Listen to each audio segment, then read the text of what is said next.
Hi everyone, my name is Courtney and welcome back to my channel. Today I'm going to be doing a fun end of the year video, which is recounting all of the 2021 releases that I read. I did this video last year and I thought it was really fun. A great way to start wrapping up the year, figuring out how many 2021 releases I had actually read that I had set out to read, but it's also a great way of recounting the best of the best, or at least what worked for me. So yeah, again, I want to get into these new releases of the year. There were a lot of new releases I wanted to read, still a lot that I haven't read, but at least we can talk about the ones that I did end up reading. So we're gonna go in order of how I read them, not how they're rated, not how they were published. We're just gonna go in the order that I read them. So one of the first books I read was The Ruthless Lady's Guide to Wizardry, which did come out in the month that I read it, January. And this is an adult female-female romance fantasy story. I would say fantasy romance. It's pretty heavy on the romantic aspect of it. And it is basically this like pseudo-Victorian fantasy world. And our main character is like a fire mage, I believe.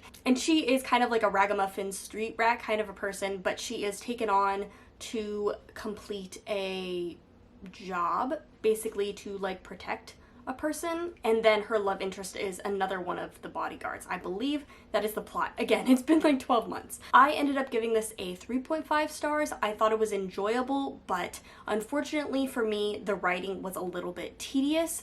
It is kind of playing into that fun, whimsical, British, Victorian kind of writing style. Again, in like a pseudo fashion, so it is a little bit fussy. And I think that adds to the atmosphere, and I could see why a lot of people would really enjoy that writing. But for me, at times, it got just a little bit tedious. I actually have an entire review of this book, so if you want to hear more of my in-depth thoughts and a better recollection of the story, I definitely would recommend checking that out, and I will leave that linked on the screen for you. But yeah, I gave it a 3.5 stars. It didn't really work for me, but I could see what the author was trying to get at, and I thought there were a lot of aspects that were really fun. In particular, I remember really enjoying the love interest. The next release I read this year was Across the Green Grass Fields, which was another January release, and this is the 6th book in the Wayward Children series, and probably definitely one of my lesser favorite novels. This is following one of the characters. Have we met her in the series? Not really sure. It's basically about a girl who gets sucked into a horse world. I believe it's centaurs? I believe that's correct. And it's just kind of her having her journey in her world. So I really enjoyed this little novella. I really love Shauna Maguire's work. I really love the Wayward Children series. I thought this was fun. It just wasn't my favorite of the series. I tend to like the books that are more connected to the school, and I tend to like the books that are more connected to Jack and Jill. The Jack and Jill books tend to be some of my favorites, but this was like a solid read. It wasn't my least favorite in the series, wasn't my new favorite in the series. The next release I have is Bruised, which I believe came out in March, and I want to say I read it in May or June. And again, I have a full review of this book if you want more of my thoughts and opinions about this book when I was reading it. But Bruised is a young adult contemporary novel, and it is about a young girl who has lost her parents in the past year and is just trying to get by. She unfortunately uses self-harm as a coping mechanism for her grief, and she does self-harm by basically wiping out on a skateboard, but skateboarding doesn't seem to be filling that need anymore, and so she finds a new hobby, which is roller derby. So the whole book is about her joining a roller derby team and possibly falling for one of the girls in the roller derby club. This book wasn't perfect. I thought the end was a little bit rushed and a little bit too neat, but overall I really liked a lot of the elements of this book, and I could see how a younger reader would get a lot out of this, especially a queer younger reader. I really enjoyed just how much mentorship and like older queers helping younger queers was such like a big part of this thing. Even the non-queer people, this book was just really about having a support system and having older mentor figures in your life, and I just really appreciated that aspect of this book. And check out my review if you want to hear more of my thoughts on this book. Another book I have on here is One Last Stop, which I gave a 4 stars to. This is probably one of my favorite new releases, or at least one of the releases I look at really fondly. I really enjoyed One Last Stop. One Last Stop is about a young girl named August who travels to New York City. She's always on the move from place to place, never really feels like she can settle down. She's still trying to figure out what she wants to do with her life. I believe she's like 22 or 23 in the book. But in New York City, she takes the Q train, and in taking the Q train, she meets another young woman. But there's something mysterious about this young woman, particularly the fact that she seems like she's from the 1970s, which should be impossible. And yeah, I just really enjoyed this. I really liked the connections between the characters. I just really enjoy Casey McQuiston's writing. I just love how they write stuff. I get that their books aren't for everybody, but I definitely enjoy them. I'm someone who, as you will see later, just can't really connect with regular contemporary romance novels. I don't know what it is. I really wish I could get into romance, but it just doesn't seem to click for me. But for whatever reason, the way that Casey McQuiston writes her characters has me really connecting with them, and I really enjoyed One Last Stop. Again, it wasn't a perfect novel, but overall, I really enjoyed it. The next book I have on here is The Witch King, which I decided to leave unrated just because I didn't want to give it a very low star rating. The Witch King is a YA fantasy story about a young trans boy who is connected to the world of the Fae, and he himself is a witch. And this book deals with a lot of really difficult, hard topics. It deals with, obviously, transphobia, homophobia. There's a very diverse cast of characters, and there is kind of like a kooky fantasy plot going on, but there's also a big romance element. To be honest, this book just didn't work for me. It's probably one of my least favorite books of the year, but I didn't want to give it like a low star rating or like a really awful review because I wanted to be a little bit more nuanced with this book. I believe this is a debut novel, and it is from a very small publisher. It's a book that isn't getting like a ton of reviews. It's starting to get more buzz as it has gained traction on social medias, but I just don't want to be one of those loud voices like tearing the book down. I just don't really feel like it's my place because this book, you know, is about like a trans person, and it is written by a trans author, so I just don't feel like I'm really the best person to speak about some of the flaws I found in the book. And also, like, I just know that so many people are getting so much out of this book. Obviously, like, this book just wasn't written for me, whether it be because I'm older, whether it be because this isn't what I'm going through in life. It doesn't matter. I know a lot of people love this book and are getting a lot out of it, so I don't really need to like tear it down, if that makes sense. But let's go on to the next book, which happened to be one of my favorite reads of the year. The next book I have is Firekeeper's Daughter, which I gave 4 stars to, and this is a young adult mystery thriller-ish, maybe somewhere in that vein. And it is about a young woman who is living on or near a reservation. She is indigenous, and basically in her community there is a drug problem going on, and people keep ending up dying, and it's getting to the point where like the feds are getting involved, and perhaps our main character is going to help them or get involved as well, trying to figure out who's bringing drugs onto the reservation.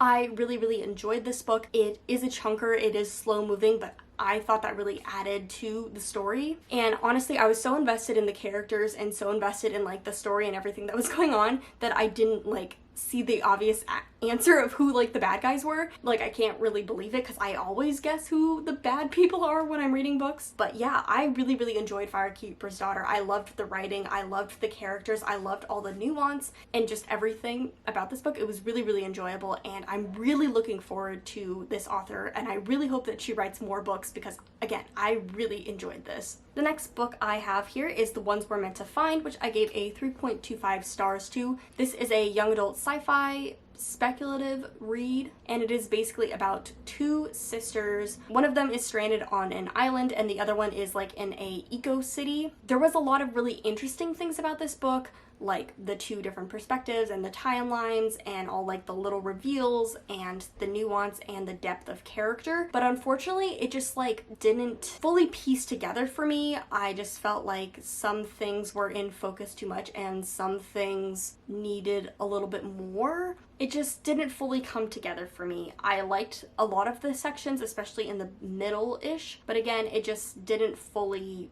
work or piece together for me. The next book I have on here is Mr. Impossible by Maggie Stiefvater, and this is the second book in the Dreamers trilogy. Is it called that? I think that's what it's called. And this is a spin-off of the Raven Boys. I gave it a 4.25 stars, which I think is fairly generous. I just really love the characters in this series, and I love the interactions, and I particularly love Ronan. He is my favorite of the Raven Boys, you know, so I'm very biased reading this series. Honestly, I love the characters, I love the interactions. The mystery and the plot isn't necessarily my favorite, and I don't know if it's going to go the way I want it to, but again, I just love the characters and I love them interacting and doing stuff, and yeah, so that's why I gave it a 4.25 stars, but I can see why people are a little bit disappointed in this series or that it's not working out for them, but for me, I love the character work so much. The next book I have here is Redemptor, which is the second book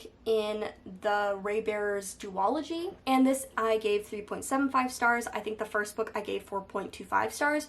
So the second book was definitely not as good in my opinion as the first book. If you don't know, Raybearers is about a young girl who's basically taught by this mysterious mother figure that she is going to have to kill the prince of her kingdom to kind of get revenge for this mother figure. And so Terasai, the main character, ends up joining like this council to help the prince, and from there this kind of plot around these magical creatures kind of spirals into focus as well. I really like this book.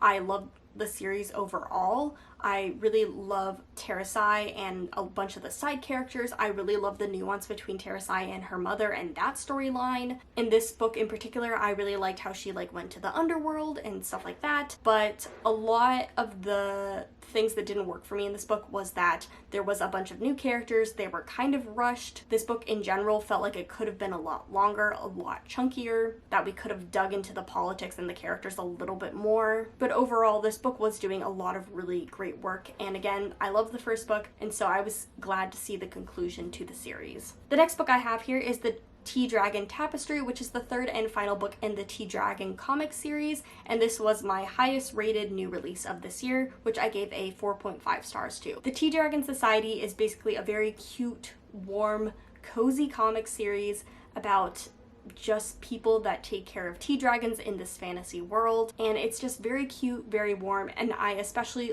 loved this third book and kind of its thematic focus. It really warmed me, and I really enjoyed it. I recommend the series. I love it. It's a 5-star series overall, I would say. The next book I have is The Holo Heart, which is the second and concluding novel in Midnight Lie duology. I don't know if it has another name for it. The Holo Heart, again, I have a review of, so I talk a lot about my more disappointing feelings in that. I gave this book a 3.5 stars, which I feel pretty generous. I really liked the beginning of this book, and I really loved the Midnight Lie, but the last 50 pages of this book just did not do it for me. The Midnight Lie series, if you don't know, is a fantasy spin-off series of the Winter's Curse trilogy, but this is like set 20 years in the future with different characters, and our main character is this young girl who lives on this island, and she's basically secluded to the lowest caste system where there are a bunch of restrictions on her, and she's kind of getting her world blown open and discovering the secrets of her kingdom, and along the way meeting this mysterious traveler. Again, there's a lot I love about this series.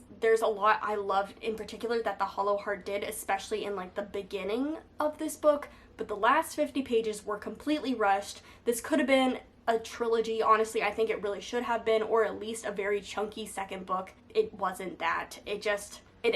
The ending really ended up disappointing me, and it's sad. It's sad, but that's what happens. The next book I have here is Paybacks, a Witch, which is a contemporary, slightly fantastical romance. And this is a very fall Halloween-inspired romance story, which is basically about a young woman who is traveling back to her magical hometown, where she and her family and a bunch of other families are witches, and she has to fulfill her like family witch duty of being the like person that is auditing or being in charge of this magical tournament. And the tournament determines which magical family is like in charge of like the city for like the next 100 years or something. So it was fun. It was really enjoyable. I can see why a lot of people really love this. It is a sapphic romance novel, but I just couldn't connect with it. I was skimming through it. I don't know. It was just too cheesy for me. I don't know. It just didn't work for me, and I don't really know why. I don't know if it was my mood, I don't know if it was the book itself, the writing. I really can't pinpoint why I didn't like this, because I really felt like I should have. It has everything that I should love, but how I kind of ended this book was that it was fine. It was enjoyable, but it just wasn't for me. But I do think, like, if this was made into like a holiday, Lifetime, Netflix kind of movie, like, I would really enjoy this. Like, I would watch the heck out of this movie. But for whatever reason, in book form, this kind of romance story just doesn't really work for me. And the final new release that I read this year is The Truth of the Divine, which I gave a 4.5 stars to. And this is the second book in the Axiom Ends trilogy. Does it have another name? I think it does have another series name, but I'm not gonna look it up. Basically, Axiom's End is a novel about a alien invasion. It is a adult sci-fi novel, and it is like first encounter alien story. And the sequel, Truth of the Divine, is really kind of looking at like the consequences of the first book and how they like emotionally affect the characters and the world. So I really liked this second book. It really opened up the world. The writing, the story just felt even better than the first one. I thought the first one was really enjoyable, but the depth and nuance that the second book brought was just really, really great. I just really loved where this book was taken. It's really about the emotions of the characters and what they're facing internally, and like what this traumatic event of the first book, like what it would do to a person realistically. So it's a really hard book. There is a lot of trigger or content warnings, which the author does put at the beginning of the book. So I would look into that if that is something that you need to see before you read something. I really liked the book. I thought it did everything that it wanted to do really well. It just felt like the author had a goal when writing this book, and she was able to portray everything in the way that she wanted to. So I could see why this kind of a sci-fi, this kind of character-driven sci-fi isn't for everybody, but for me, it just really worked and it was top-notch. But okay, that is going to do it for this video. I ended up reading 13 books, which is great. My lowest book that I did rate was a 3-star, and my highest was like a 4.5. So I read a lot of good books, nothing that was horribly horrible, and nothing that like made me mad or like offended me, so that's great. And I read a really great range of different titles, from young adult to adult, sci-fi, fantasy, contemporary. Yeah, I really branched out and I read a lot of different stuff, got to read a lot of new stuff. It's always a dangerous game reading new releases, especially for debut authors, but I think this turned out really well and I really enjoyed myself. So I hope this video was helpful in some way. Let me know what new releases you read this year, or new releases that you still want to read, maybe before the end of the year. Who knows? But thank you so much for watching. I'll see you guys later, and happy reading.